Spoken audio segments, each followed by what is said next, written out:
Hello, Travis. Hi, Jeff. Hey, thanks for joining me tonight. Oh, thank you for inviting me on. We're doing a thing. We're doing Gary's Appendix.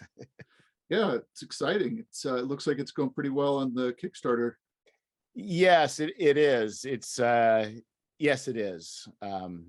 It's a strange. Have you ever kickstarted anything? I have not. I'm a outside observer. Yeah, no, it is doing good. It's definitely it is, I think, doing about what I think it's hitting where I was optimistically and realistically looking at it going. So I'm very, very happy with that whole thing. But it's definitely but what I really do appreciate, because you know, I was going to do one thing and all of a sudden I woke up one day and decided to do another like 3 weeks before the Kickstarter. I said, you know what, I got a best here. Why don't I just get some articles and get a zine? Maybe if I just broadcast to the internets, maybe somebody will answer my call. But I sent out an SOS, and you're one of the few that answered the call of help. Well, I'm glad that you accepted it. So it turned out well for me. Well, the thing is, I've kind of tried things before. One time I put out a call to a number of people.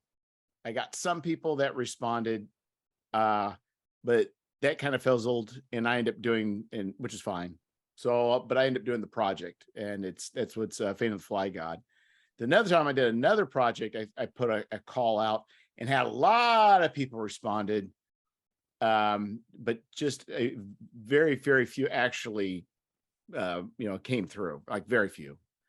And it was an artist, 2 artists and a writer. So, but this time I put out a call, and it's like I had a handful of people respond, but I also had a handful of people actually provide content too. So that was pretty surprising.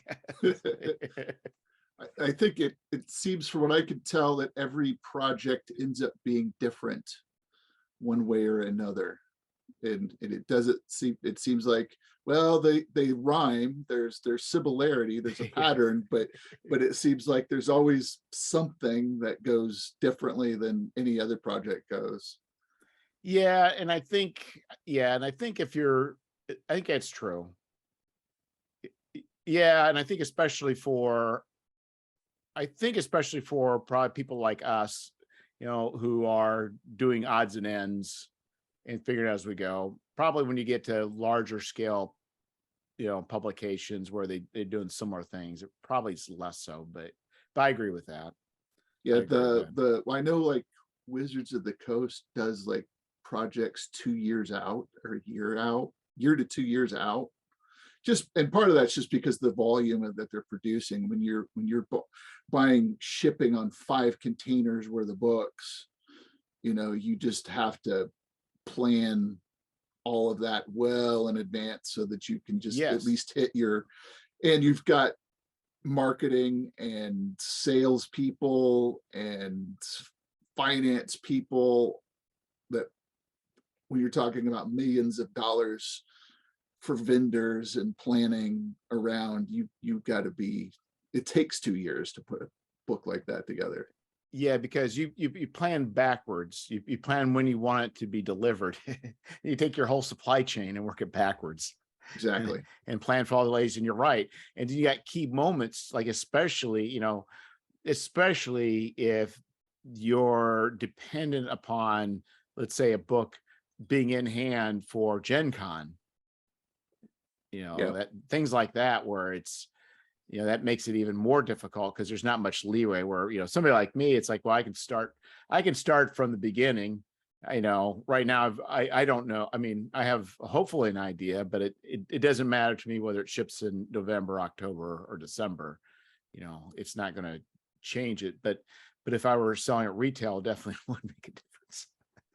Yeah, and because if you're looking at Christmas or a certain other time of year that where you want to have the book in a retailer's hands, to maximize your sales, that's going to be definitely a thing that you have to take into account. What surprised me was Phil Reed for Steve Jackson Games. It's like, like you said, they like art, they do it within like, it was like 3 weeks or so. It's just like, I don't know how they do it. It's kind of crazy. I would have figured this stuff would be, done ahead of time, but they're running on a pretty tight schedule. But I guess you get the right artists and you get enough artists that you can make that happen. Yeah. It's like that's an act of faith I don't have. It's like Especially when you're tying up big chunks of money. Your printer says, well, I got this 2 weeks on my presses that are going to be available. I need to have that book by this time so that I can fill that gap in my production. And if you don't have it, oh well. Yeah, and it does feel, and I probably mentioned it before, it does feel to me that a lot of the later, like the 5th edition, I haven't looked at a lot of their modules, but a lot of them almost kind of feel like they maybe could have been through some more editing or some simplification, but they're on a hugely tight schedule too. So it's no different for them than it is for a lot of other people, I suppose. Yeah, I kind of wonder about their projects a little, because some of those things, you look at them and you go, wow, this could have been so much better. And here you have, you have this part of this huge company with a huge budget. You can basically get the best available writers to write for you, the best editors. And then you look at like Justin Alexander's rewrites of those modules, and he's like, oh, this is terrible. I don't know how you would even run this as it is written. You would have to rework it. And he's done these massive, like 20 issue or 20 different articles on one of those big adventure paths, like basically rewriting them. Like, well, if you actually want to run this and make it fun, then this is how you do it. This is how you do it. And I thought, man, you would think they'd have editors who could go over these things and find these really glaringly, obviously bad setups and go, yeah, let's tweak that a little. Because like the beginning of the one of the dragon something or another, there's a scene where first level characters are rolling up on a village that's being attacked by like a bunch of dragons.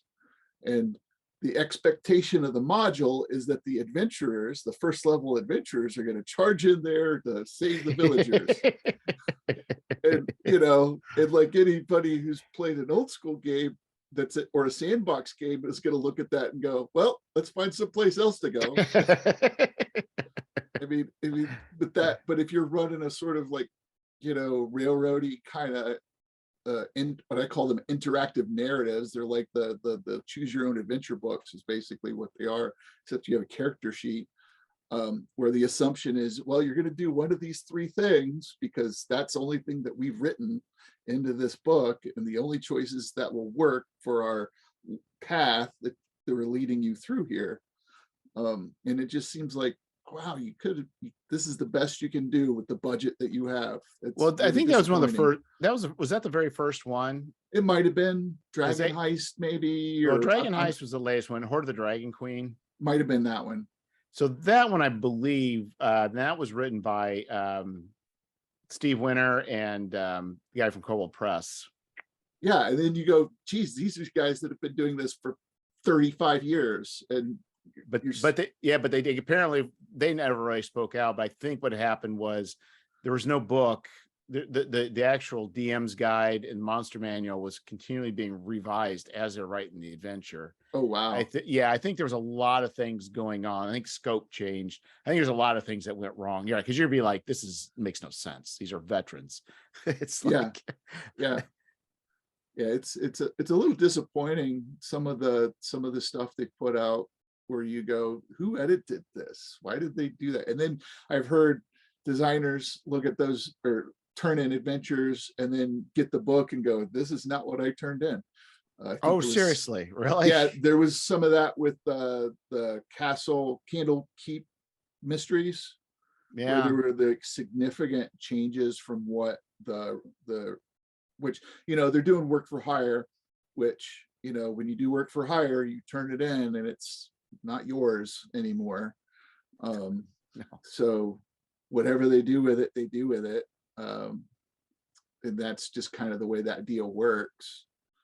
So it's not entirely unsurprising that they would rework some stuff that didn't fit, or whatever the reasons were. But it sounded like the adventure that was turned in was way better than the adventure that got printed, which is bizarre to me. But I don't know.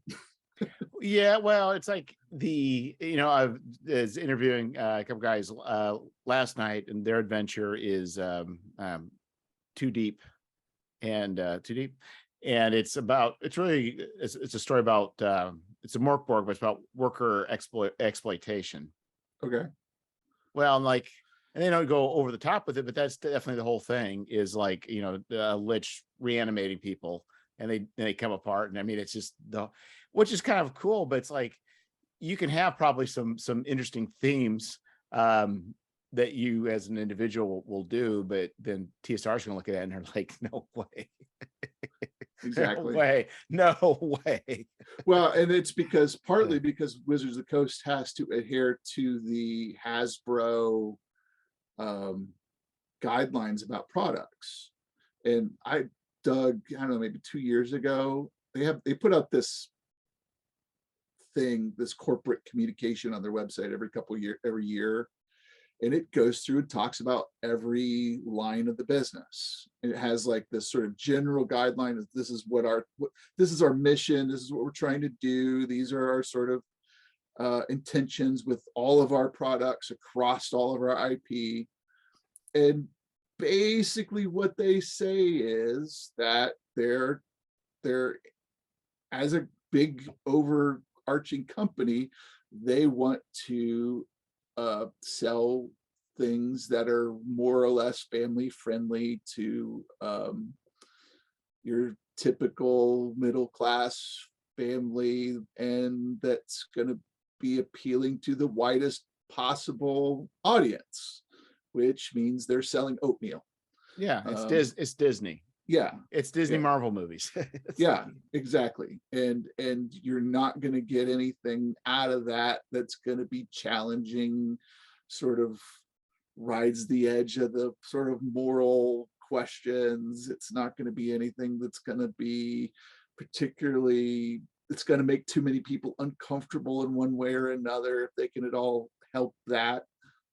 It's just going to be very, beige, with the nice lawn and the simple shrubs out front, and nothing unexpected is going to happen in D&D land. Right.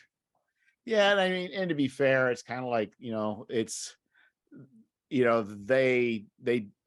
it's very serious money. Any dips or turns for them, it's Yep. For us, it's like, you can make a decision like, who cares if I have 30% less people buying my product, but it's like, that's millions of dollars. Yeah. Millions, Tens of millions, I'm sure. yes. Yeah. Yeah. Well, I think at least the nice thing, is I guess they do have the DM's Guild, where people can do things within that sandbox, within that property, without, explore a lot of those spaces. I'm not sure if I assume there's some limitations. Well, obviously there are some limitations. There are, I think I don't know exactly, but I do know there's been a few brief little gripes when somebody had something either pulled down or not put up in the first place. Yeah. But but they seem to be, for the most part, pretty open to letting you do mostly what you want. Things that they aren't going to do and can't do within within the scope of what Hasbro wants them to do and how they want to manage the brand, or at least from what I can tell. Yeah, I think you're right. I think the only times I've heard, of course, my ear is not to the ground for that, but it does seem to be people who kind of push, you know, towards an edge. Maybe they're not intentionally trying to be provocative, but they are going to an edge that's maybe a little close. And maybe they're justified by saying, well, why is mine near the edge and it gets knocked, but somebody else is near the edge and it doesn't get knocked? But Right. but you know, I'm sure they're just a handful of people trying to, you know, it's like a parent. How consistent are we as parents? You got a good day, you let it go. You got a bad day, you don't let it go. It's just, Yeah, you're like, I'm tired. Yeah. Do whatever you want. Yes, do whatever you want. So yeah, and that's kind of interesting. It's been interesting to see the whole change in the industry and how things have been progressing. So you've got a blog, grumpywizard.home.blog. Correct. So what is Grumpy Wizard? Well, it is a thing that's, I think, slowly developed. It's basically been an experiment for me to sort of figure out a way to express ideas that I have, that I try to look at subjects that we often all talk about or think about or have problems with, and I try to talk about them in the sort of the gaps where nobody else is looking at a particular issue, or express a perspective that nobody else is putting out. Like a weird example is I have an opinion about when you should make a map for a campaign or an adventure location. I think you should make it last or nearly last, where almost everybody else will tell you that you should make your campaign map first. If you look at, you know, almost any of the Dungeon Master's guides, a lot of blog posts, they're like, make a map. And I'm like, nope, do that last. So why last? Because what are the things that the players mostly interact with in a game? There's certain points they interact with, but not usually the entire map.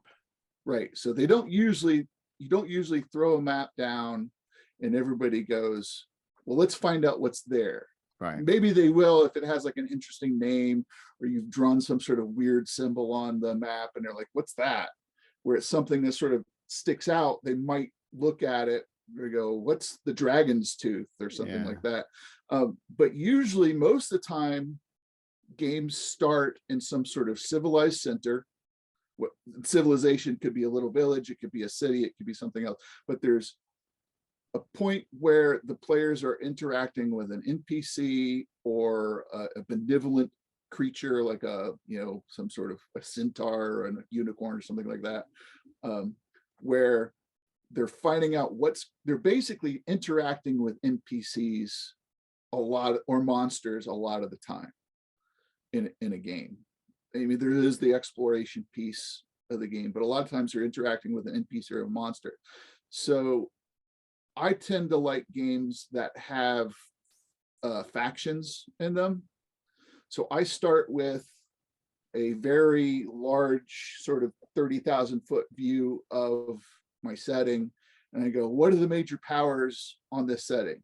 Well, these gods, these demons, ancient dragons, this lich that's been hanging around 300 years. And I might just write that as just a sentence on an index card, like nothing more fancy than that. And then I'll break those down, the individual big factions, to individual major players in those factions. And again, just like a sentence.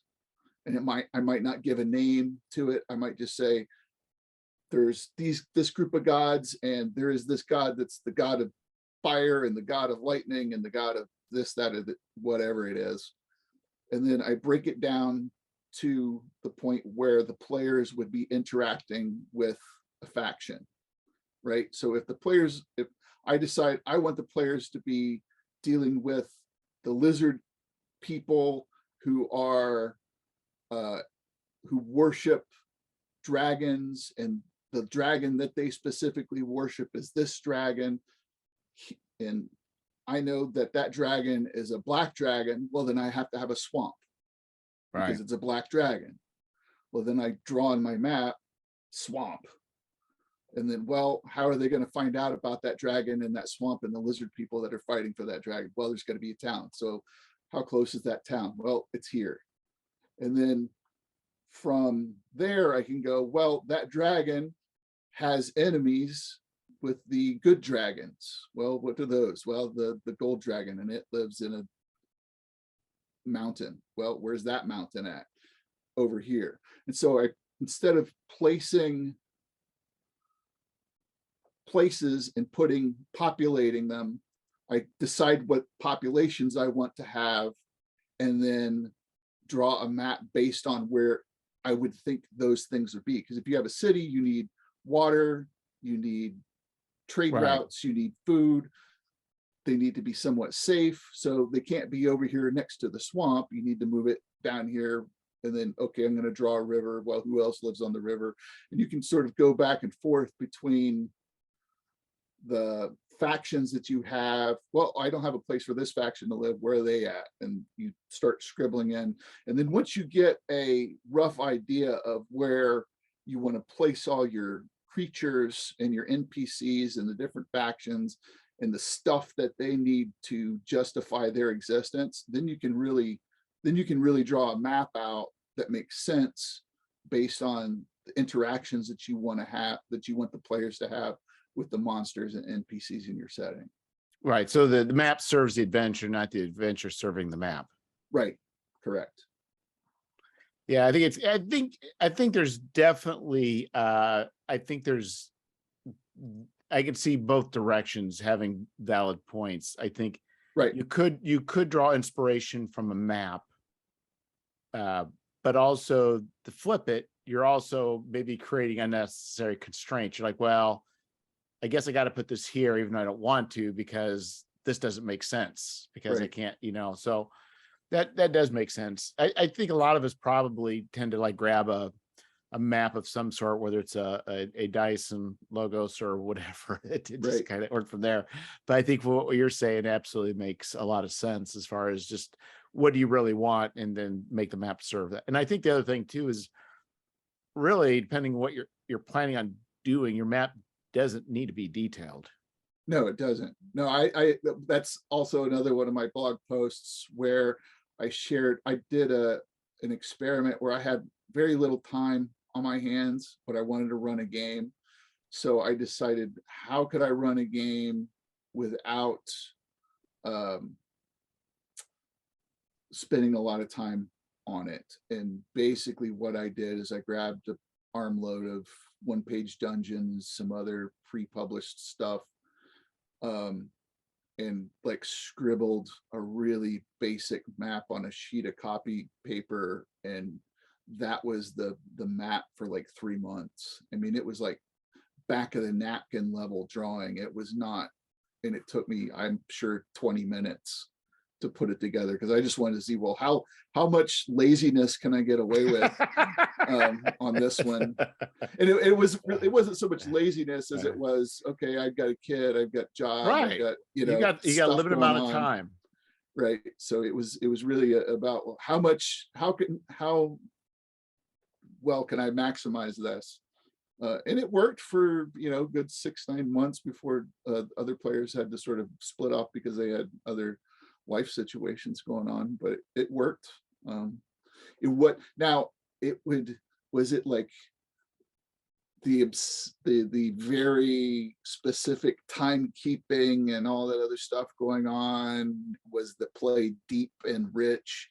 No, but as far as a way to get a game in that's still fun and enjoyable, when the other option was don't play, I'll take that. but I think even just going back to map, and I need to look these people up, but there's a fellow that's got a current Kickstarter for an adventure. I gotta look it up, but one of the things that he showed in his update, it's an old school essentials adventure. And what he did is he has a, he took, instead of showing like the traditionally drawn maps, it was like torn paper laid down. Okay. And then another one he did was a similar thing where it was just like trimmed out pictures and odd, it's like clip art of odd stuff. And those were rooms. And I thought, I don't know if I really like that, but it's very interesting to just play with the whole way of thinking about things. Right. Not Is a sort of a collage kind of yes, approach? yes, it was very much like a collage. And I thought, that was very, not that he's going to do that, but he showed some very examples. So I think, we tend to just want to, jump into a drawing, squares or whatever, but you could just take a scissors and paper and just cut out with some construction paper and just try some fun stuff with shapes and that's, or whatever it may be. I don't know what other things there are, but it just kind of made me think that it's like, there's ways of thinking about, whatever it is you're doing beyond just the simple, traditional way of doing maps or of whether it's dungeons or even same thing with even, terrain. Yep, exactly. Yeah, I mean, there's a lot of different processes that you can try. And I wrote a post not too long ago where I was talking, it was more about writing in general, but really just it had a broad application. But the point of it was that there's a lot of different processes and methods and techniques that you can use. And just because someone else has successfully used that technique, it's not necessarily going to work well for you, because your life experience is different from theirs, your skills are different from theirs, Right. your just perspective on the world is going to be different from theirs.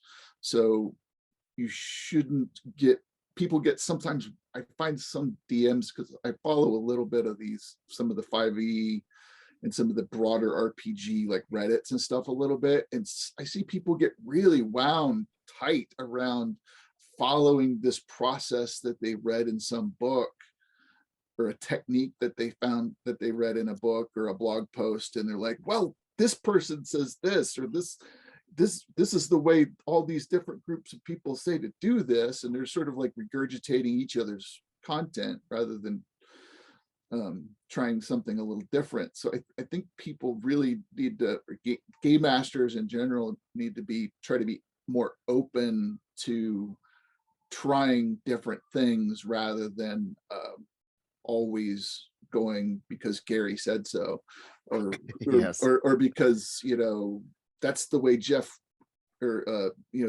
Colville does it, or whoever. The Mercer effect isn't just Matt Mercer, it's everybody that's out there talking about games. We all have our little effect on these conversations, and people that are new sometimes sort of latch on to something that we say and go, well, that's how you do it, and that's one way to do it.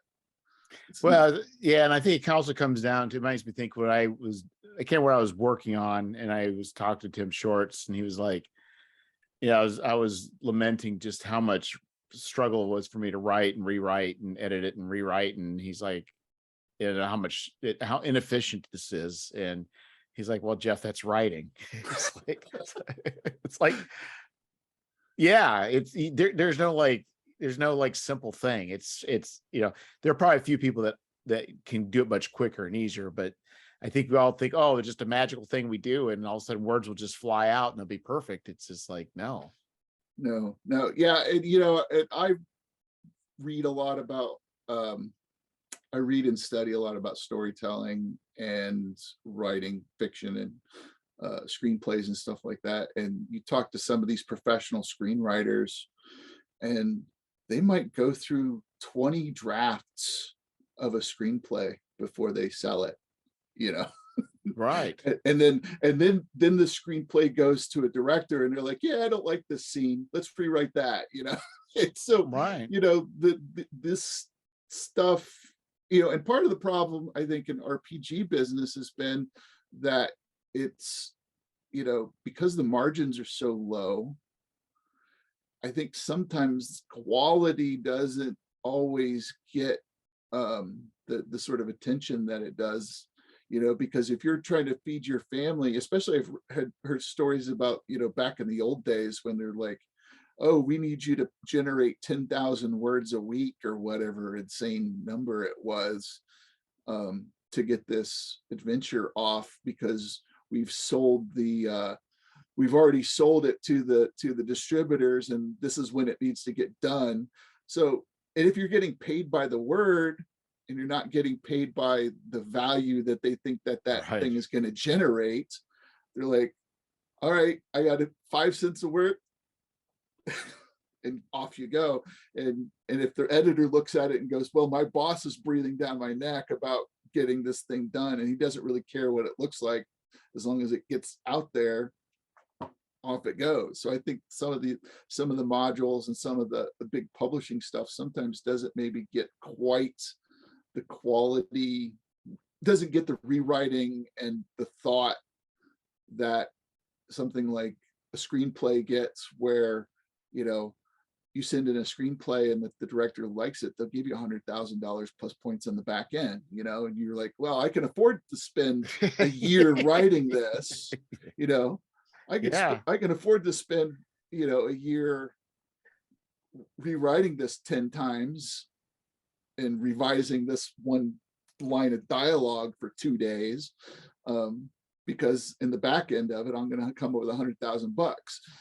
But if you're writing a 20,000 word, you know, adventure supplement, and you're going to get paid, you know, maybe $1,000 for it, if you're lucky, $2,000 for it, and it's work for hire, so you're not getting rights to it. It's you send it out and off and it's gone forever. You don't get anything from it on the back end. There's no big incentive for, I think, adventure writers to rewrite stuff the way other kinds of writing have that incentive. So I think we get I think some of the writing in RPG business is kind of crappy for that reason. Yeah. And I think, yes. And I think, yeah, I agree. And there's stuff that's just, you're right. It just rambles and you get lost. You read it, well, at least I do. I don't know if it's because I'm getting older and what I read's different and I read less, but if I start getting lost, it's like, what's going on here? But you're right. I don't know. I think some people, I think Old School Essentials maybe will, I don't know that, going back to Old School Essentials, I don't know that their terse method is best, but it definitely challenges the idea that you have to fill up, 64 pages full of text. Right. And I think, not saying that it's wrong just to fill up 64 pages with walls of text, but it's been pretty much what it's been up till now. It has, and and a lot of that has to do with the way the writers were compensated back, in the 90s. Because one of my favorite games from the 90s is Earth Dawn, which is this sort of fantasy horror game that actually does some interesting things that 4E D&D was trying to do, but better. And a lot of those books is just filler. I mean, it's interesting filler, but a lot of it's like, well, this was fun to read, but I'm not going to use 3/4 of it in my game. Like, okay, oh, here's this new spell. All right, I'll use that. That magic item's cool. The other 72 pages of this is worthless. Well, and even like World of Darkness, they, not, and people may enjoy fiction in their text, but I think there's also a certain amount of just, fiction. It's like, right. like, what are you doing? Yeah. Well, I even like, like the Dark Sun, which was my favorite TSR made setting, even an awful lot of that has a fair amount of padding in it of things that are just that are cool, and some of it's gameable and usable and interesting, but there's an awful lot of it too where you just have to sort of like, you have to really work to pull that stuff out of there. And that's the thing for me that's really annoying about it is, I'm going to be dead soon. Well, not too right. soon, but I'm in my late 40s, and I have more books than I'm going to read. I have more video games than I'm ever going to play. I have more movies than I can ever watch. And I have more game material than I can ever play through. And I just want to make as much effective use of that time as possible. And if I have to pick up a product with a highlighter and a notebook in order to, okay, that's the important piece of information in this encounter that I need to convey to my players so that they understand what is going on and they can tell me what they want to do about it. And I have to write a bunch of notes out. That's just time I'm not doing other things that I want to be doing. And it just doesn't seem like an efficient way to convey the information to me. Yeah. And and I don't know, I don't know why it is. I think there's definitely a way of editing that has not been widely used. I mean, I don't, and I don't know why. I mean, I think some of it is obviously, it's like you can have that information. Like you talked about all this information, like some of it's nice, but you could still have all that information. But if it's just organized differently, Right. you'd be like, this is fine. Mm-hmm. You can put it in the back. You go, okay, Yeah. this is the stuff that I need to run the encounters. And oh, here's all this sort of background stuff. Yeah. And you just put a little thing in. It's like, you don't need to read this, but if you want to understand more of what's going on in the setting, and it'll give you more context so that you can actually pull some of this into your game and use it and make the game richer. But if you just want to get in and run the adventure, here it is. Kind of like Tom Bombadil in Lord of the Rings. They just put him in an appendix. We've been fine. Right. I mean, he does do some interesting stuff, but yeah, it's questionable whether it had to be in there or not. Yeah, it's distracting from the story. It's like yeah. It's but I can't remember who it was. They said I can't remember who the publisher was, but I think they were saying that basically writers get paid by the word. They had a lot of world building they were wanting to do, and they let the authors just kind of go hog wild. And then they got to a point where over time, like they started having like contradictions and weird stuff. And they're at the point where like, okay, stop. It's like, now we got to clean everything up.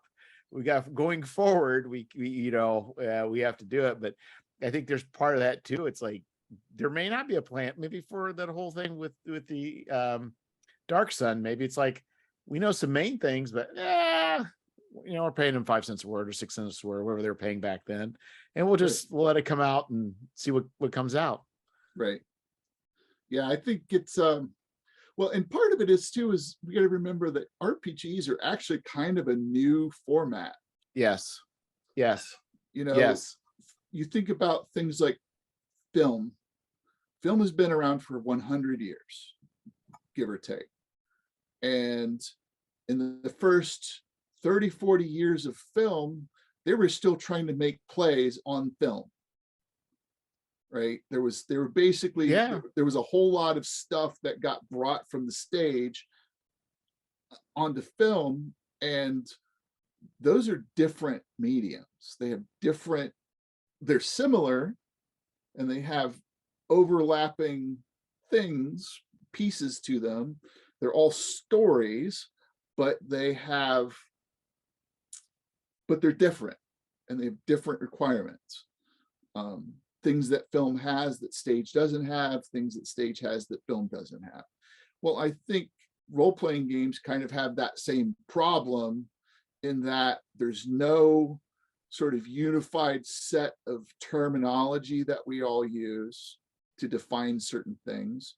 Is it a module? Is it an adventure? Is it a scenario? Right.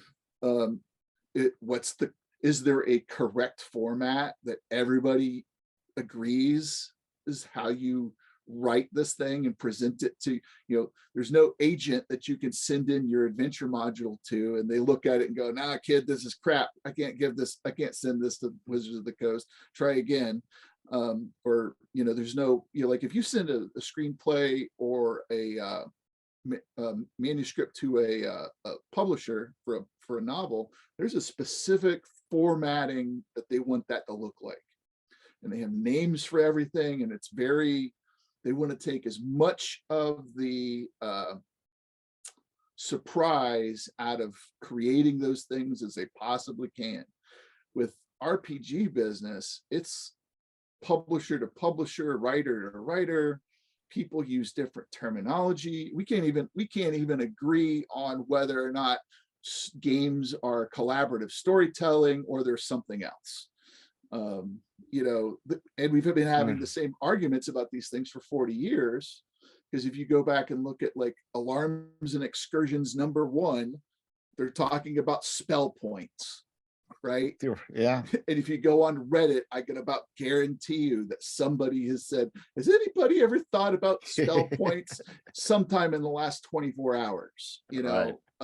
So RPGs are this relatively new thing, and we don't have a good agreed upon set of terminology or but even like anything. But even like a book, I mean, on one hand, it is like a manual or textbook or like a technical manual. Yes. Right. So it's not any different than a Chilton's or any of these other kinds of books. But yet on the other hand, it can't read like that, or it's got to be interesting. So it's also fiction. Right. Yeah. So it is really its own thing. Yeah, it definitely is its own thing. And especially when you figure a weird thing about RPG products, game products, especially adventures, is the writer is writing that for the game master, but the game master has to present that to the players. Right. So the writer has to think to themselves, how do I present this in a way that the game master will, one, get excited about wanting to run this, and two, be able to run this so you're like kind of trying to play like the game of telephone a little bit, where I'm telling you what the adventure is, and then you're telling the players what the adventure is, and hopefully what I say is what the players are experiencing. Right. But the thing is because it is a game, there's variables that are also included. Yeah. That you have to account for, because you can't expect people just to like choose your own adventure. It's not that either. Right. So that makes it even harder. Yes, exactly. Yeah. So so this is the kind of crap that I talk about on my blog all the time. And it's a little bit, I have been narrowing the focus a little bit more lately. And it's seems to be working a little better. So when did you start blogging? I blogged a little bit in like 2012, and then that sort of didn't go anywhere, and I killed that pretty quickly. Were you a grumpy wizard then? No, it was something called Weird Brew. It was nobody read it. You're getting other people looking for stuff. Right. Like, yeah, it's totally gone now. No, Grumpy Wizard started in 2019, and there's not quite 400 posts on there. So you started really when a lot of the blogging was actually ending. I did. Yes, that's generally my pattern. I'd like, oh, everybody stop doing this one thing and they're doing this other thing. So I'm going to do the thing that everybody's going to stop doing now. It seems to be my pattern.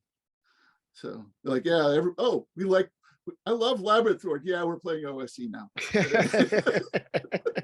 Yeah, it's kind of the way it goes for me. But I think it also there's also, because there's fewer people, I think it's easier for people to find you and be able to I wonder if that works in your favor too. Well, I have seen basically I've doubled the number of visitors and views every year in the full years that I've been doing it. So like just like 2 weeks ago, I matched the number of views and visitors that I had last year.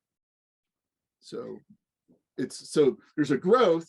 More people are finding it, more people are reading it, and they're coming back more often. So until that stops, I'm going to kind of keep generally going in the direction I'm going. I really believe that if your products at least reaches a minimum level of quality and you're consistent, it does work out. Because when I started the podcast, had pretty decent numbers, nothing great. It's never been anything high, but it was actually doing pretty good. Then it went down and down. It stayed down and stayed down for like a year. And I'm like, this is not fun. It's like, Yeah. what did I do wrong? And then around Christmas time this year, or last year, it started going up. It's just like, for whatever reason, it's been going up. But I think it's just because it's consistent. It just takes a while for people to find you, really. Yeah. I publish every Thursday at 10 a.m. Eastern Standard Time. Pretty close, pretty much every week. Usually I might be a little bit late in the day getting one out, but I'm pretty consistent about having them out that week. And then I do a monthly email newsletter every third Saturday of the month. So the newsletter is different than the blog. Yes. And I've only been doing that a year and a half now. So that's usually, I try to do every couple months a longer, so that's like a long form essay usually. That's anywhere, I've done essays between 2,000 and 10,000 words on that. Depending on the subject. Yeah, you get like 7 or 8 of those and you have a young adult fiction novel. Yeah, that and actually one of the things I planned, so last year I did 4 posts about how to build a campaign for high level old school Renaissance games, because almost nobody talks about that, or because most of us don't run games that are over 10th, 12th level, either for a variety of reasons for that. But so I kept finding like nobody knows how to do this. Well, I learned some stuff by actually doing it for 2 years. So I'll write that down and put it in there. And what I'm gonna do with that is there's 4 essays. I'm gonna combine the 4 of those together into one like ebook. And why not just make it into a book? I might do that. It could be a POD or an ebook. Kickstarter. It's a possibility.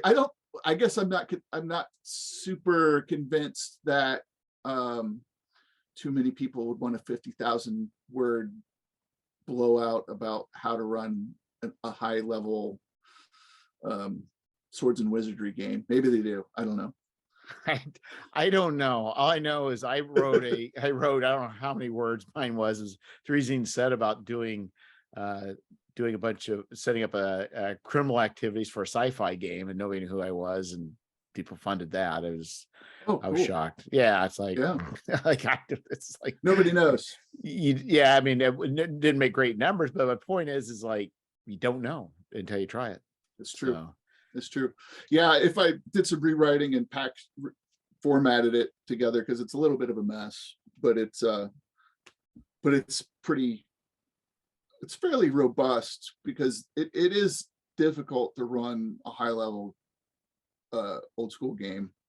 I think it has to be because I never have really ran much as far as high level, but I remember in the heyday of my youth, I think we tend to always stop. I don't know why, but we almost never went beyond maybe 12th level or whatever.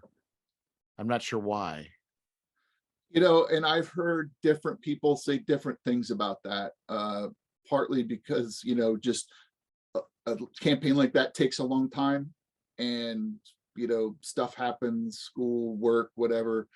Um, some people just don't like playing games like that. Sometimes those games kind of fall apart because things can get really ridiculous as far as the like the power level of the characters are basically starting to become superheroes and Yeah, but minor our gods. teen years, that wasn't the problem. I'm wondering if it's just because there wasn't a lot of modules supporting it. That may have been more of the reason.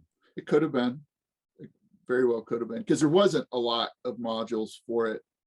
And there haven't been a lot of old school Renaissance modules.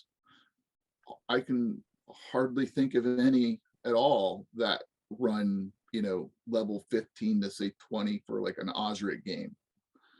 Um, I can't, there might, I'm sure there's got to be some out there, but there's not many of them.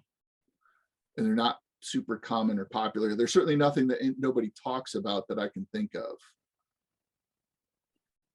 Yeah, because I mean, really, I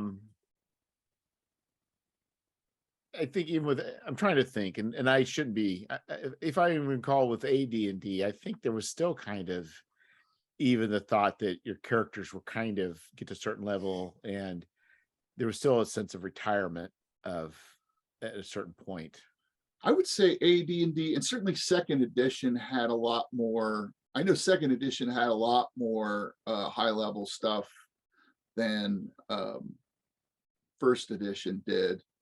Although there was the Beckme setup had, there was quite a few adventures in Beckme for higher level characters, but never as many as that sort of below 10th level range. Those were always the bulk Yeah, of the I'm wondering adventures. if even the back me your characters are more squishy. Maybe not. I don't know. Uh, A how little it bit, compares. but not a lot. Not well, especially because that game, I mean, because he had this wacky system that went all the way up to 36th level in there. And then your characters could become immortals. And I have the book and I've read it through it. And I'm like, yeah, this is way more work than I would want to put it, because it's all this crazy math and like these weird powers and all these sort of, it's so abstract and conceptual in a lot of ways that it would be very hard to run it. So I don't know that a lot of people ever did You attempted know, it. you saying that makes me think this is a bad idea, but it would be interesting that if the game that you play at earlier level, like if the system changed, Yeah, like first level, it's like very detailed, but then at the very end, very high, it is very abstract. Like the rules are all abstract. You're no longer dealing with right. strength or whatever. You may be dealing with something else, and the rules are less granular and structured, and maybe it is more free form. But maybe in the very beginning, it's just like, you're rolling for hit locations and lobbing off fingers and Right.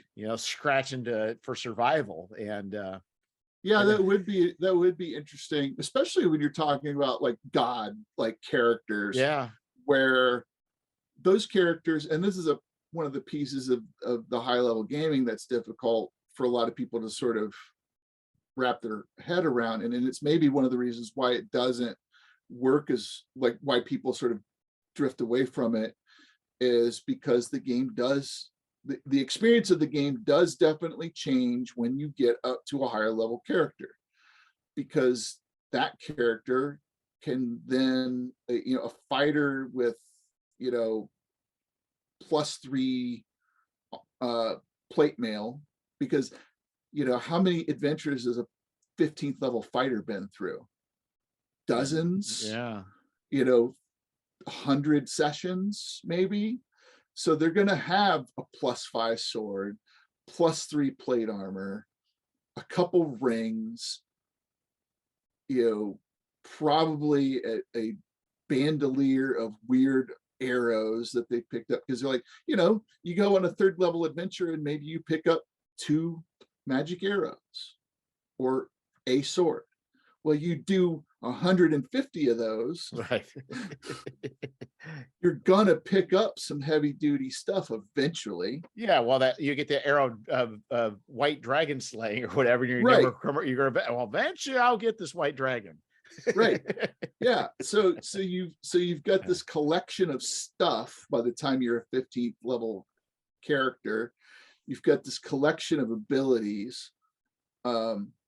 And that character can effectively kill just about anything you throw at it, unless you throw weird stuff in combination with other weird stuff.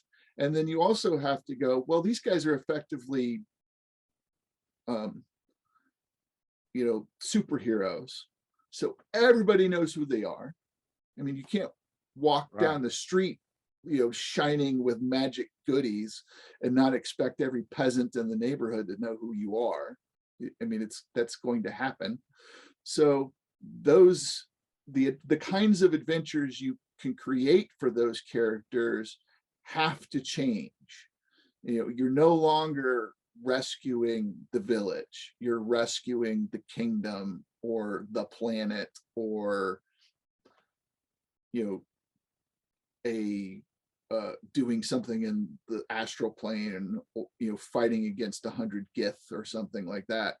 You know, those adventures are very different, and a lot of times those adventures will also have for me to find them satisfying, they also have to have a lot of social interaction play, because, oh, I can just obliterate my magic user, he can fly invisible over this castle, cast stone to mud, and slough off the side of that tower, and then launch a fireball into the a 20 hit die fireball into that throne room and nuke everybody in there. Yes. So what do you mean you're not going to give us preferred trade status, emperor? You know, so, you know, you have to sort of like think ahead, you know, 100 sessions if you're going to run a campaign where you think maybe I'm going to do high level characters, so that, oh, I need to have these kinds of monsters and these kinds of characters running around my campaign setting before my players ever get there, so that it makes sense about how things are going out in the rest of the campaign setting. And if you are trying to, on the back end of that, if you haven't assumed any of that stuff before you started your campaign, and then suddenly you're like, okay, I've got these characters that can boss around this, you know, king who's 10th level and make him do anything they want to, because they can just squish him like a bug. That's a problem with the continuity of your campaign. And that's where I think a lot of those campaigns just fall apart, because game masters didn't think about the possibility that they could have a high level campaign before they even started.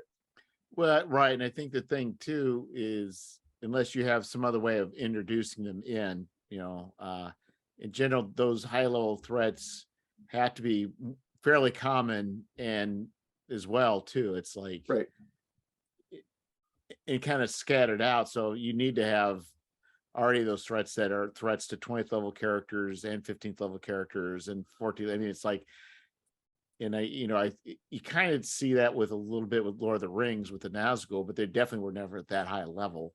But you know, there were already some threats put in there, but that was only for characters to get to that level, and even then they didn't necessarily fight them directly. Right. I mean, because an awful lot of what, you know, Gandalf does to counteract Sauron isn't fighting the Nazgul. It's like, oh, I got to go talk to these clowns in Rohan and get them to like bring their army to Gondor. Right. Or I got to go talk to the dwarves and get them to go kill that dragon that's been sitting on their hoard of gold for 100 years, and convince them that maybe they should be friends with the elves and the humans. You know, a lot of what Gandalf does is talk. Barely ever Yes. uses his magic, which is what makes him difficult for to use him as a D&D model. Oh, it is, especially when he's sitting in a tree afraid of some wolves. Indeed. Yeah, and I think, but you're right. It's like, you know, if you were wanting to do, you know, if you were to assume, let's say, Lord of the Rings was kind of set for maybe Aragorn was maybe like an 8th level ranger, you could see how that kind of all scales, but you could see that world itself wouldn't scale if they were all 14th level characters or 15th level characters, that there would need to be even more threats already in play beyond what they have there. Right. Yeah, I mean, and that makes, I think, high level old school games a little difficult to run, and I don't think they're going to work for a lot of people for a variety of reasons. Just because they're difficult, because you really got to think ahead to make them work, to make a campaign work. Right. And that makes sense. I mean, I think the other thing, I've never really done this, but I mean, I guess there's always the extra planar stuff you could do. Yeah, I did a fair amount of that in a campaign that I ran, where actually the planet that they were on was threatened by Githzeri at one point, and some other sort of Cthulhu-esque kind of creatures, you know, where the 100 Gith would show up to try to take slaves or take advantage of some sort of magical fountain thing that was there, and they're like, oh, we need to steal that power out of there. So these guys were like 12th, 15th level, something like that, and we're doing a lot of stuff like that. There was like an empire that was doing a big invasion, and the emperor of the empire was a demigod. You know, kind of like, imagine if, you know, you have all these old stories, legends, like you know, the Greek stuff where, oh, so and so, the king of so and so, his father was Zeus. Okay, well, what if you made a D&D NPC who is the emperor of this big, powerful, half the continent kind of empire, is actually a demigod with all these magical powers, and what would that look like?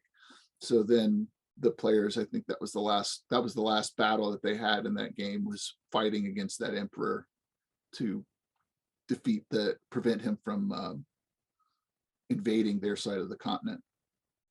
Oh, that's interesting. Well, and I think that's what and that's where a lot of this probably makes more sense is, you know, as you get higher in level, I mean, the intent really, when I say the intent, but I think the thought is that the threats would be more large scale, and it would be more intrigue. Yes. But that's not always easy to pull off, and people aren't always wanting to do that. Yeah, that's definitely a taste issue too, because, like, you know, a lot of players look at domain play and they're like, oh, I don't really want to like deal with writing out the order of battle for my army and figuring out what the monthly tax take was and how many peasants I have living in this particular domain and all that sort of stuff. Can get disinterest, and then also, like, I got to negotiate a treaty with these with the giants, you know. Right. Have you seen Adventure Conquer King? Yeah, I have some of that stuff. It's like, I look at this like, this is all genius, but Yeah, it's really good. I've actually used some of the stuff out of the back of that for campaign setting creation, and some of like the economic stuff, and some of those rules. They're actually pretty tight rule set. oh, as far as, I mean, as far as being mathematically, I think sound and playable, but it's definitely adds a level of complexity that's. So I did a crazy thing. I got on the internet and I'd run Adventure Conquer King, and I actually used the land of Iris. There's it's a world, it's a small planet. It's, around the sun. It's kind of like, it's a mashup of, it's that planet that's like the furthest in our solar system, and it's also got, it's like a bar zoom. It's like all the different cultures of man kind of thrown in at different time periods, and so I did this whole thing, but I realized pretty quickly that it got out of hand, and at my level of like, I like the idea of trade and trade routes and doing this and doing that, and so one of the players started GMing, and then he just became the GM. And I walked away, and they're having a grand old time, doing all sorts of calculations and this and that and this and that. So yeah, I think if you automate some of that with like a spreadsheet, if you're a spreadsheet guy, that you could do some of that stuff and sort of just like click a couple buttons and boop, there it is. And okay, there's 3 months of domain play, and then 5 minutes talk about it, and then move on to the next thing. Yeah, I just realized as GM, it's just not something I could build up, but there definitely are, even for, with the Adventure Conquer King, it's built on that BX chassis. Mm-hmm. There's a lot of tools out there, even now with Kevin Crawford's Worlds Without Number. Yeah, I haven't looked at that, and I keep hearing that game come up, and every time I hear something like, okay, hear the same game come up over and over again, it makes me think it's time to pick that one up. So have you seen Stars Without Number or any of his other games? I have not.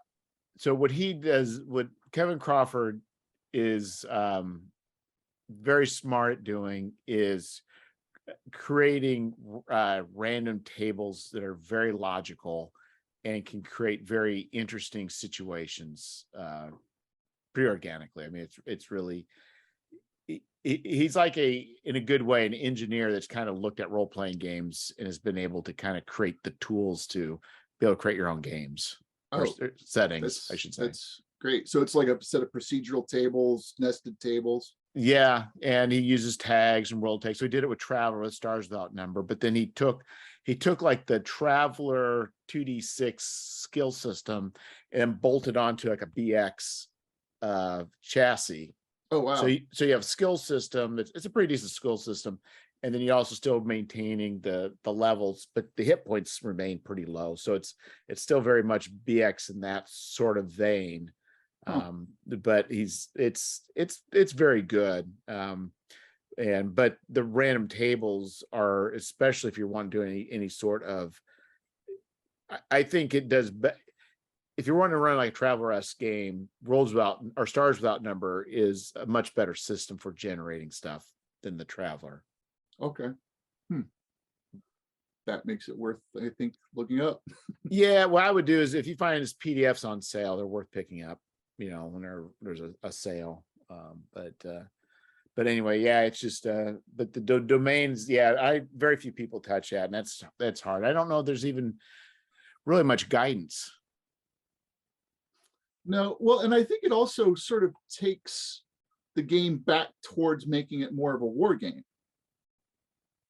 It kind of takes it back towards, it takes it back towards chainmail, and it takes it back towards the big games that Arneson and Gygax were playing before D&D, where this guy's the king of Spain, and that guy is the king of England, and that guy is the king of France, and you have whatever system they're using, points or crowns or coins or whatever to figure out what their forces were, and they were writing out orders through the mail and sending each other letters for like a month Yes. for each turn in the game.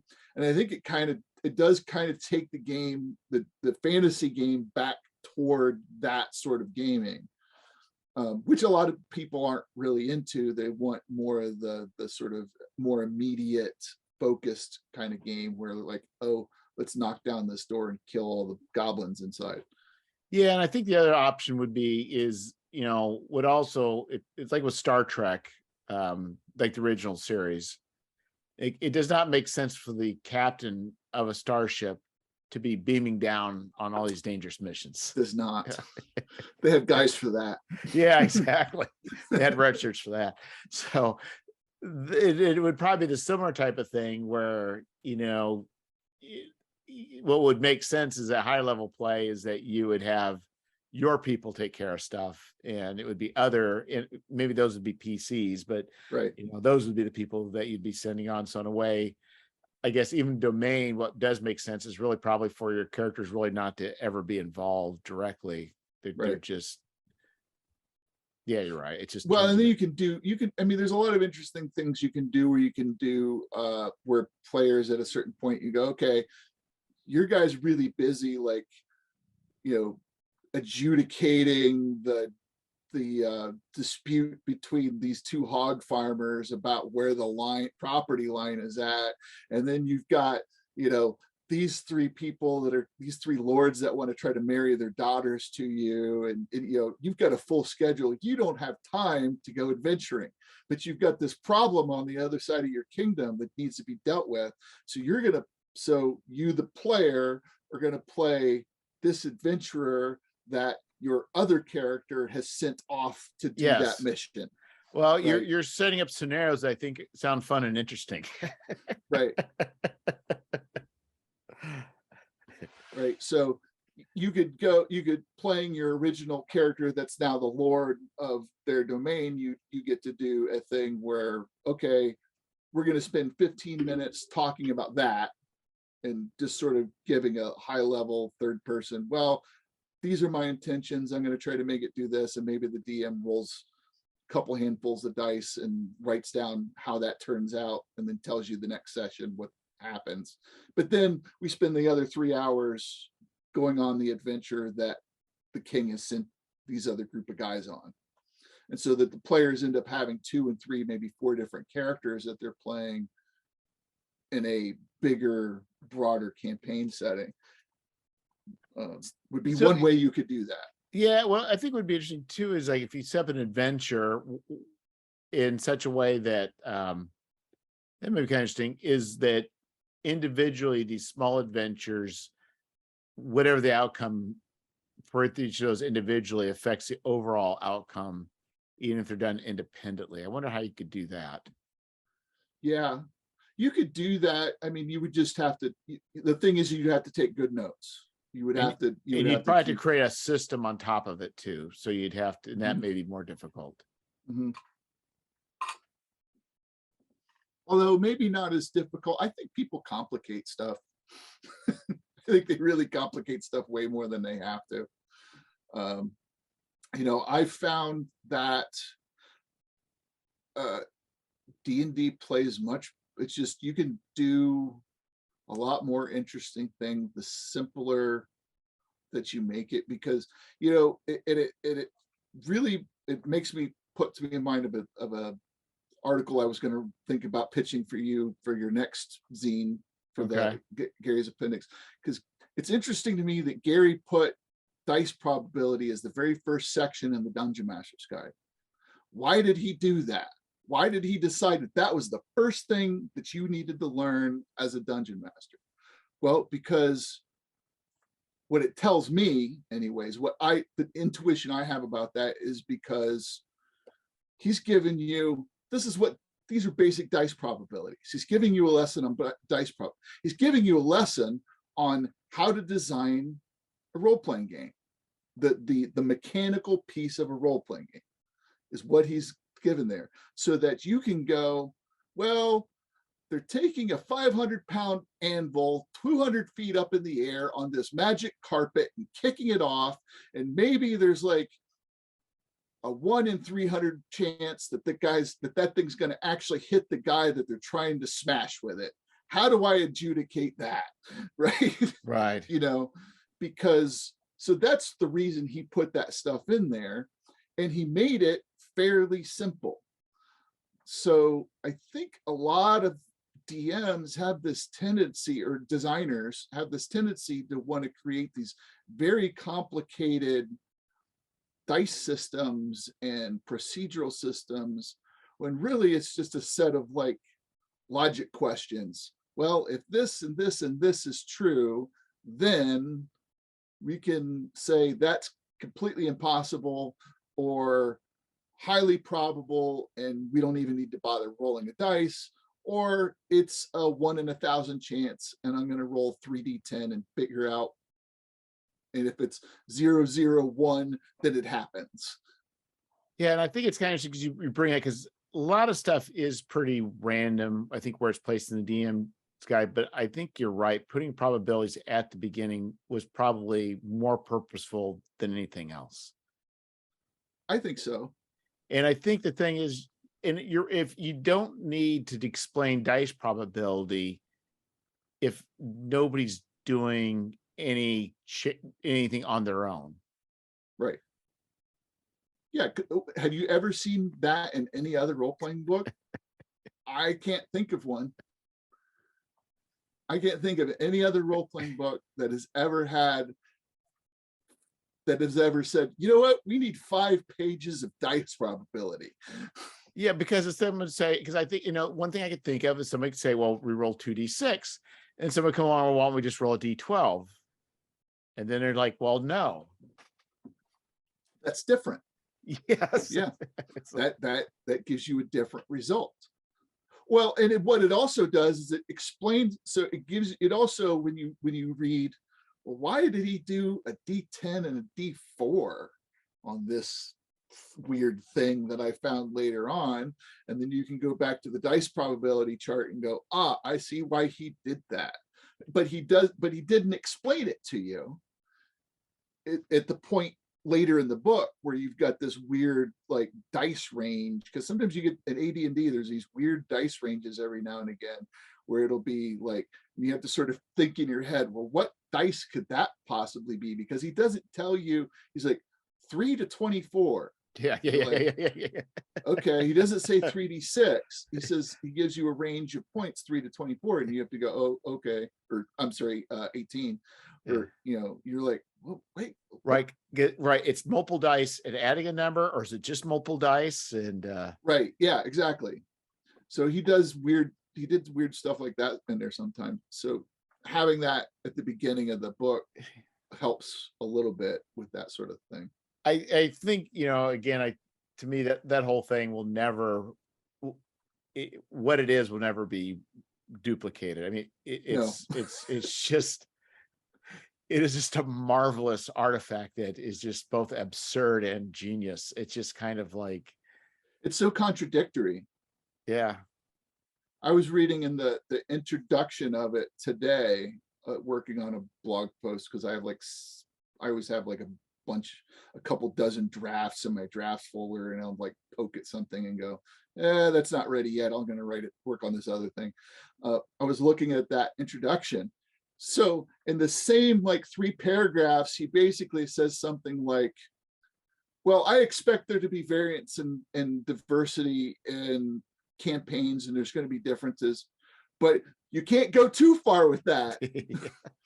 There has to be all these, but you still need to be the same. You could be different, but you still need to be the same. And it's like, which one is it, Gary? What? And he doesn't even like tell you what you can be different about. Like, okay, what can be different?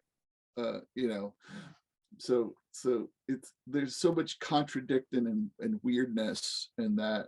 I'm curious why you decided to make your zine about that particular subject. Well, so, as far as I think it started with, I think the idea is his appendices. What other book really has an appendices like that? It's like I don't know what he was thinking. Like but you look at it, it's like Appendix N. Well, I know what Appendix N is. I mean, there are certain Right. appendices that are just like they're like they're just strange artifacts, and Yep. and I think that's the intent I was trying to get, and I don't know if it pulls through, because is that the DM's Guide is just a strange, wondrous book, and you can sit and flip through it at any time and find interesting articles about just odd stuff, like, and or why he picks like sages. Why does he like spend 3 pages on the hiring of sages and what sages like? I don't understand, but I don't really need to understand. You know what I mean? Right. Right. It's like, I don't know why he did this, but it's cool. Yes. And I think for so when you so for advanced D&D, did you play that in your youth? I played it for a little while. I started playing in 87, and I think 90 was when second edition came out. So I played a little bit off and on, and I was like a lot of people in that era. We played this sort of weird mixed blend of things. We're like, I've got the basic book, I've got the AD&D monster manual, I've got, Yes. and we all sort of like mashed our stuff together and came up with this weird Frankenstein monster of D&D. I didn't really play like a coherent single system of D&D until 90 or 91, something like that, where we were playing second edition, solidly playing second edition D&D. And that's what I played for 6, 7 years, 8 years straight after that, with mixed in other stuff. Played a lot of other games. For me, it's like there's a lot of boredom, not a lot going on, small town, middle of nowhere, cornfields. Yep, that's right. I had cornfield, road, cornfield. That's where I grew up. Yeah, so for me, it's like I laid on my bedroom floor, rolling up dungeons randomly and rolling up monsters and fighting them. Yep. I drew castles, calculated the costs, all the palisades, the walls, whatever. Yeah. Yeah. Well, and especially, it's not like I didn't have cable TV at my house, because there was no cable that came to my house. It was the PBS, ABC, NBC, CBS, and then there was like a local channel that ended up eventually being absorbed by Fox, the Fox network. But before that, it was like Friday night monster movies, Saturday afternoon Kung Fu theater for us on Sundays. Yes. And then Sunday was all Western, John Wayne all day. Like there'd be like 4 John Wayne movies back to back on Sunday. It would be after lunch. So I mean, that was that, so TV wasn't really, the closest town to me was 5 miles away, so a lot of my stuff was reading books and looking at D&D books when I could get my hands on them. Yeah, so for me, there is a certain amount of magic, but I've also not, on the other hand, I don't hold it as, the Texas Receptus of, I don't hold, I think even the Gary's Appendix is kind of a tongue-in-cheek way of also not being too serious. Right. Yeah, because I think we have to, I think we need to give the guy some respect. Right. I think he earned a lot of respect, but at the same time, he wasn't the infallible, voice from above, imparting his great knowledge upon all of us. I mean, there are some things in Gary's work that I find contradictory, not particularly appealing. And some of it's just my taste and preference. Some of it's like, no, I just think that doesn't work very well, period. And then parts of it are like, it's just me. I also don't like opera, Right. Right. Not as bad. It's just not for me. Yeah. Not for me. So I think there's a mix of those things, but then there seems to be like Gary has some hagiographers out there who are like, and we shall not take the Lord's name in vain Yeah. kind of approach to it, and like everything Gary said and wrote in the ADDDFG was brilliant and genius. No, some of it was crap too. But that doesn't mean that to say that some of what Gary wrote was crap or not very well thought out isn't saying that Gary didn't do some really important stuff, and it's not saying that Gary's work isn't really valuable and worth reading today, Right. or learning from. I mean, it's just saying about Gary what I would say about myself or anybody else. It's like, yeah, some of the stuff I put out's pretty good, some of it's probably not so great. Yeah, and I even think as a person, I never knew the man. And I'm sure he was very, a decent person, but I also get the feeling that I probably would not have gotten along with him well or want to play games. It's just a staple. Yeah, I've gotten a little bit of that where he's, he seems like he was sort of a cantankerous kind of guy who was very held his beliefs very strongly. Yeah. And you were probably not going to budge him off of that or get a compromise. Yeah. But that may be wrong. I don't know. I don't know. I can't say, but I can't. I'm just saying it's just so as a person. I mean, he's probably a decent person and all, but I'm just saying is I don't hold him to that, like, Yeah. If I could have played in a game of his, would I? Yes. Sure. But more just to say, yeah, I've done it than to say, right. Anything else. So, and I guess the whole thing is, yeah, I'm in agreement. We are very lucky that he took the rambling nonsense of Dave Arneson and codified it into a set of rules, and that because of that, we have what we have. I mean, I have a lot of respect for Dave Arneson, probably more than a lot of other people do, because the basic concept that he discovered, when you compare it to all the games that came before it, is really kind of brilliant. Yeah, the concept was really brilliant. Yes, his execution of it was terrible. Right, exactly. So they needed each other. They did. I mean, for this to be there, it had to be in both, because Gary did not have. He was still stuck in war game mode. Yes. And he saw what Dave Arneson was doing. It's like, oh, wait a minute. Right. But Dave Arneson needed to be, whatever he was doing needed to be tethered. It wasn't tethered. Yeah, exactly. And so he needed some constraint, and there was no constraint. Well, there was nothing.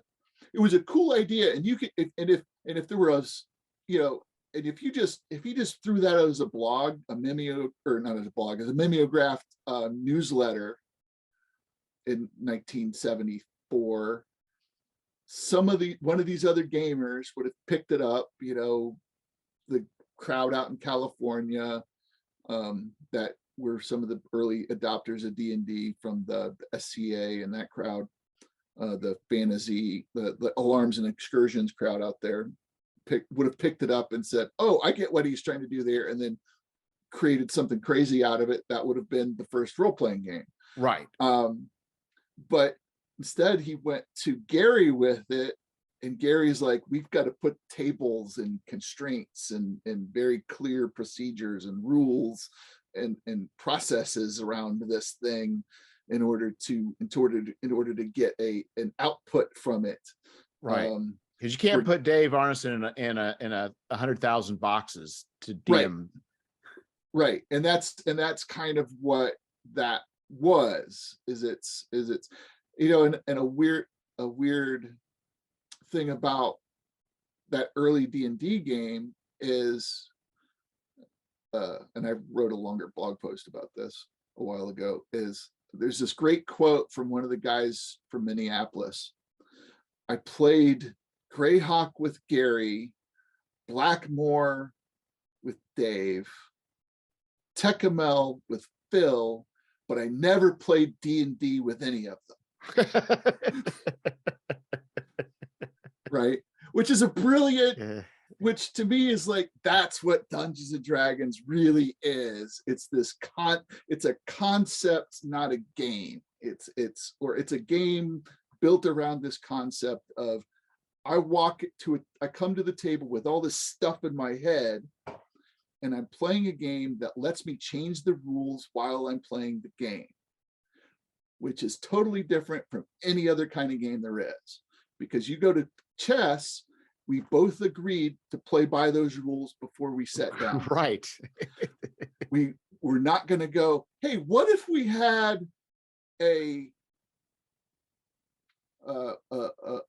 chancellor? What if we add the chancellor to the board, right?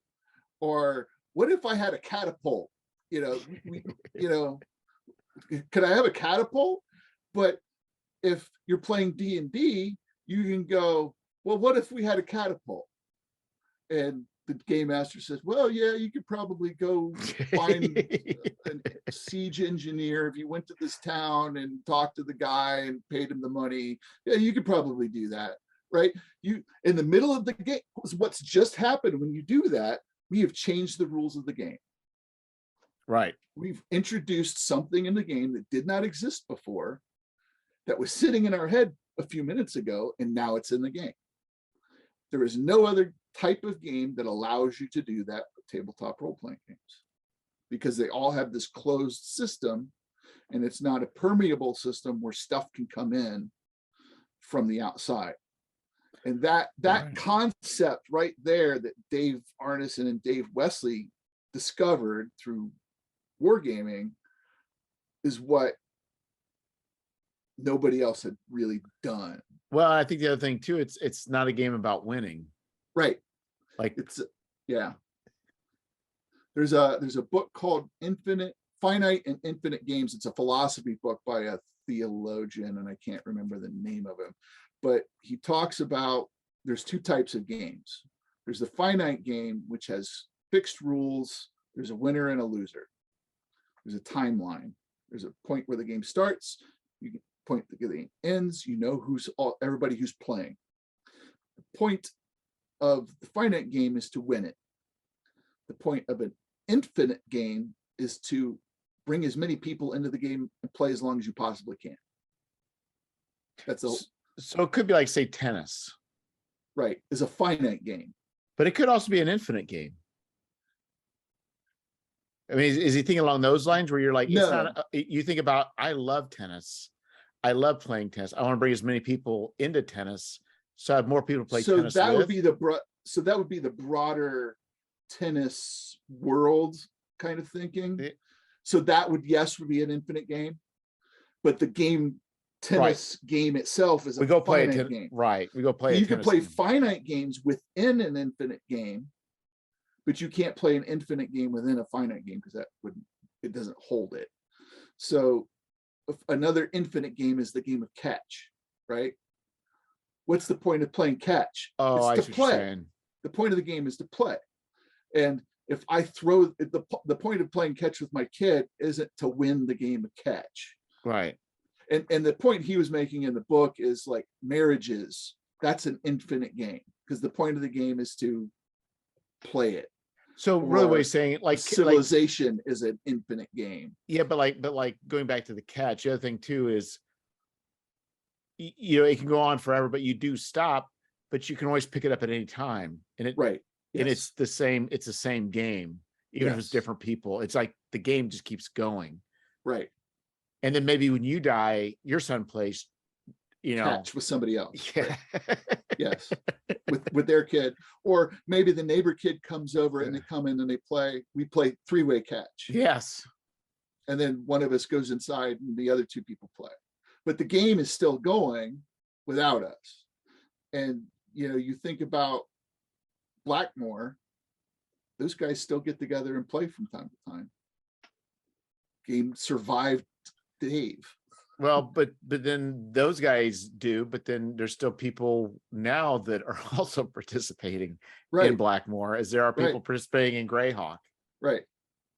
So it's this thing that's, changes and morphs and has a dynamic character to it that a game like playing a game like chess doesn't have, because it's like, this is it right here. And so that concept that Dave had, that, oh, here's this thing that we can change as we're playing it, was no other game, nobody ever created a game like that before. All other games that came before, really, Brownstein, were these closed system games where we have a set of rules, we play by those rules. When we've achieved the victory state, that's the game ends.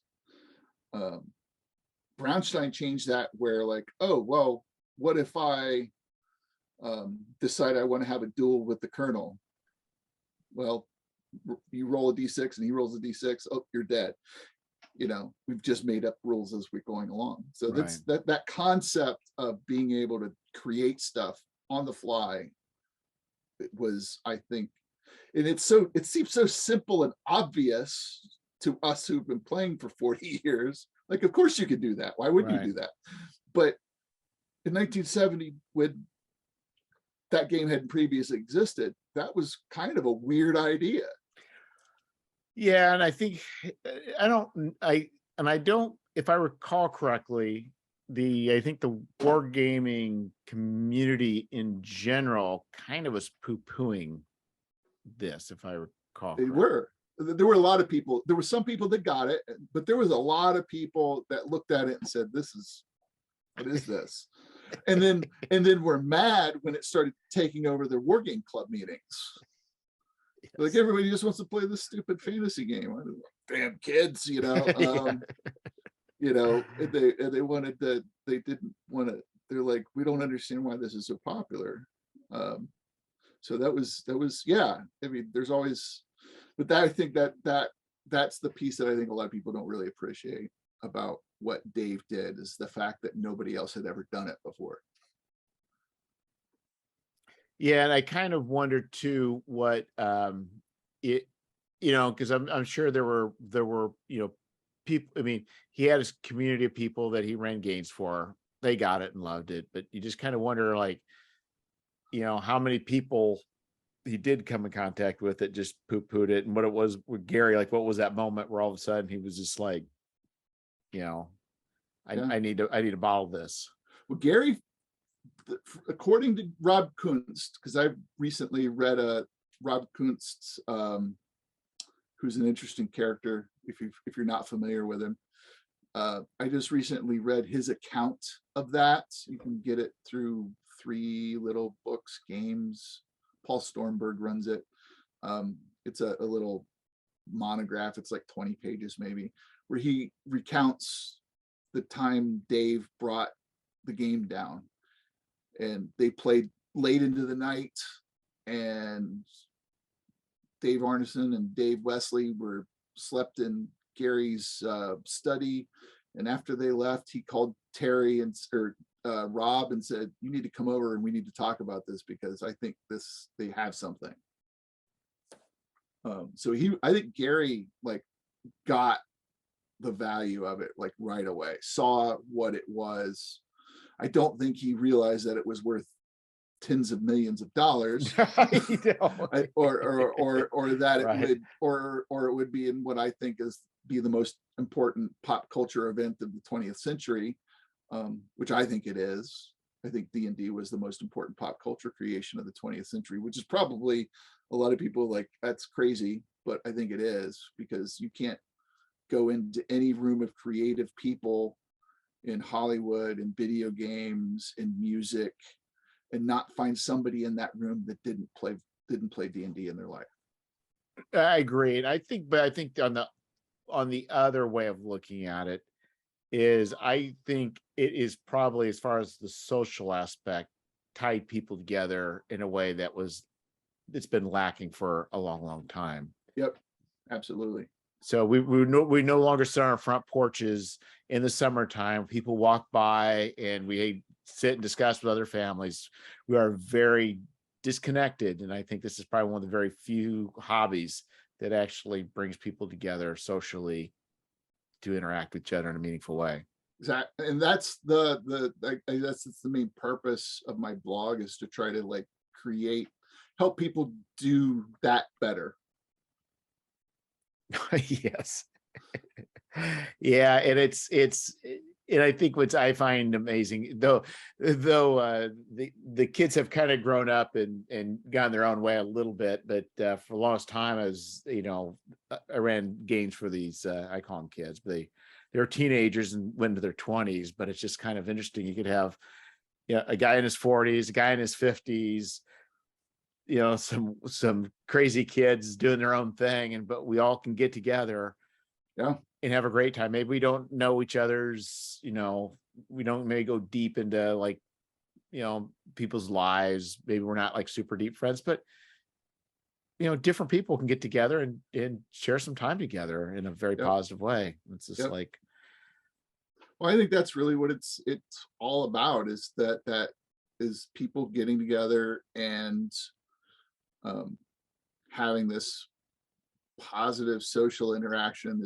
That I mean, people meet their wives, their best friends, their, you know, I probably some of the worst, most darkest moments in my life were made tolerable by having friends that I played games with. yes, Um, you know, I've been like borderline suicidal at times, and the fact that I had a group of people to play games with was the thing that kept me from wanting to jump out a window. Um, and you know, when you have something that powerful, I think it's worth preserving and trying to make it better and to share it with other people. yeah, I agree. I agree. Yeah, I'm just very. It's, you know, looking back, it's, you know, it's just it's probably been, you know, consistent, one of the more consistently positive things in my life. Um, and so it's just yeah, and it's the people you meet, the situations that involve the actually doing something more than just sitting and watching TV or whatever it may be. Right. Very good too. Yeah, I mean, it's active, it's not passive, Yeah. it's creative. Well, Travis, I think we're hitting the time space continuum. I think we're at For sure. Well, I hope we've got something out of all this rambling that you can use for your podcast. Well, it's all going in. It's not for me to determine whether it's worthwhile. It's for the listener or the watcher, in case on YouTube determine if it's valuable or not. So anyway, also they need to go to your blog, Grumpy Wizard. You're also on Twitter, so that's an easy way to find Yep. you. I'm on Twitter, Instagram, and Facebook, but if you go to my blog, all the links to all that social media stuff is on there. And then you need to go to the blog to sign up for the newsletter.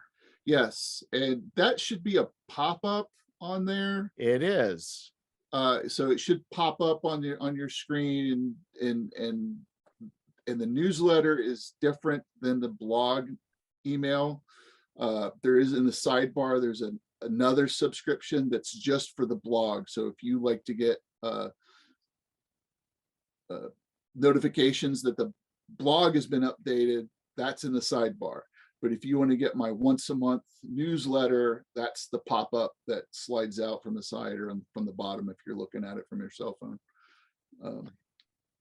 Yes, well worth reading, well worth following. And you know, I've well, you wouldn't know this, but I've Twitter's, people, you know, think of Twitter as being a cesspool, but boy, if you just take the time and call the people you don't want, just keep adding people you like, keep pulling the people you don't like, turn off the people that keep posting stuff you don't want to see.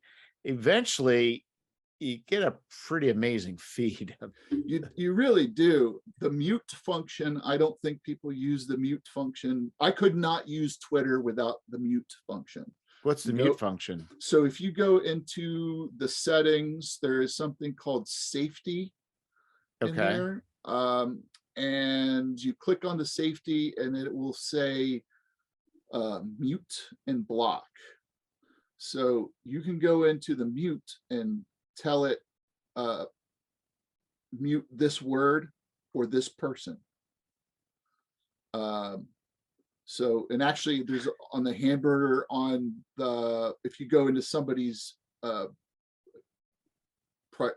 bio thing, Yeah. their header, there's the little three little dots. You click on Yeah. that, and one of the things you can choose is mute this person.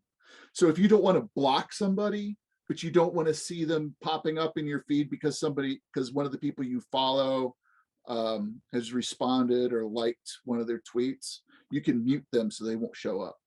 Well, And then, well, here's the thing is, because what you're saying, you can mute a word. So if I were to mute Trump, yes, I would never see another Trump. you would see far fewer. You would see the word Trump a lot less in your news. Well, You that's might see it every interesting. now and again. Yeah, but I've got, oh geez, my mute list of muted words is like, it's probably got to be 100. But I mean, just because I'm like, oh, I'm so tired of this conversation, I'll go in there and I'll mute the word, I'll mute the hashtag. Owlbear. Yeah, owlbear, whatever. Certain accounts, Yeah. I've got a bunch of accounts muted because they just pop in and you're like, oh, I just really don't need this. And So, and to be and nice if you could, they're like people I like, I just don't like right, what they like. So if I could just keep the person but mute their likes, there's been people where it's right, like, you gotta stop this. This is just right. Well, and there is another thing where you can click, and I forget exactly what it is, that you can click and tell it, I don't want to see this, and it will reduce the amount of impressions that you get from that person's feed. It does also sort of like reduce the amount of regular tweets they put out that you end up seeing in your feed. So there's a little bit of a downside there, but you get far fewer like, yeah, I like this horrible thing that this person said. And you're like, oh no, I don't want to know about that. I'll have to give that a try. So that's for everybody out there. If you've been avoiding Twitter, it's actually a wonderful place once you get it properly groomed and apparently muted. Yeah, mute. I could not use Twitter without, it would just bum me out. Like I would just be like, oh, this is awful. I had tried using it years ago when it first came out, and it was just terrible, and I couldn't take it. Mute makes it, because then everything on my Grumpy Wizard Twitter feed is all game stuff, and anything that's like, I like. And unfortunately, there's people with gaming accounts who also do like politics and culture stuff that I don't care about, or Right. I don't want to hear from them about. I'll either mute that word, whatever it happens to be, and I'll still get their gaming stuff, but I won't get their Trump, Pelosi, whatever, Right. other things Yes. that I really don't, It's not that you agree or disagree. It's just you just don't want to see it. yeah, I just like, it's, well, in order to use this tool for what I want to use it for, Exactly. I have to sort of tweak it. I have to tune it. Otherwise I just can't use it. Well, thank you for the tip. Yeah, that makes it a lot easier to deal with. And you also have to remember that Twitter is 7% of the internet, and 10% of the people on Twitter put out 90% of the tweets. So you've got a fraction of a fraction that's actually putting stuff out there. And most of us who are on Twitter have a reason to be on Twitter, and that reason is to get attention for something. It's not just to communicate, it's not just to talk. I am admittedly on Twitter to get traffic to my website and to meet people and to develop relationships with interesting people in gaming, and that's a big piece of it. But there is also admittedly a bit of a selfish desire to get people back to my website to read my blog. Right. And I think I'm doing a little bit better, but I haven't posted for a while. I do enjoy Twitter, but I don't think I've ever fully understood what I'm supposed to do on Twitter. Yeah, I've done enough little research, listening to some marketers that work in Twitter, that their job is to be good at Twitter, to figure out, and I'm slowly figuring out how to use it in a way that is effective. And a lot of it is just Twitter doesn't want you to send people to other places. Right. Same thing with, I think, Facebook as well. So Right. And all the social media is the same way. They want you to, what they're looking at is trying to keep you on the site. So doing a quick one is doing threads of tweets, 5, 6, 10 tweets in a thread. Those get more impressions. Twitter shows those to more people. Especially if they don't have links off of Twitter. right. And if they have images, that will also give you more, the algorithm gives you more impressions as well. Well, I think generally people do read, even Facebook, a picture and not having a picture. It's just, we're just, unfortunately, we are that way. Yeah, we're visual critters for sure. I made the mistake. So they started Facebook. They started offering the, was it called feeds?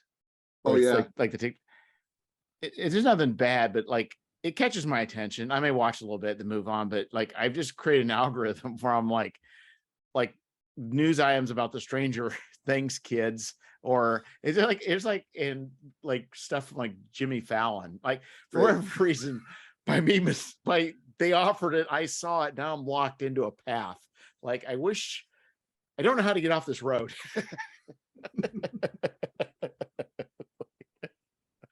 Yeah. Yeah, they're very clever. They are. So anyway, we'll have you on next time for more social media tips, Travis. Okay.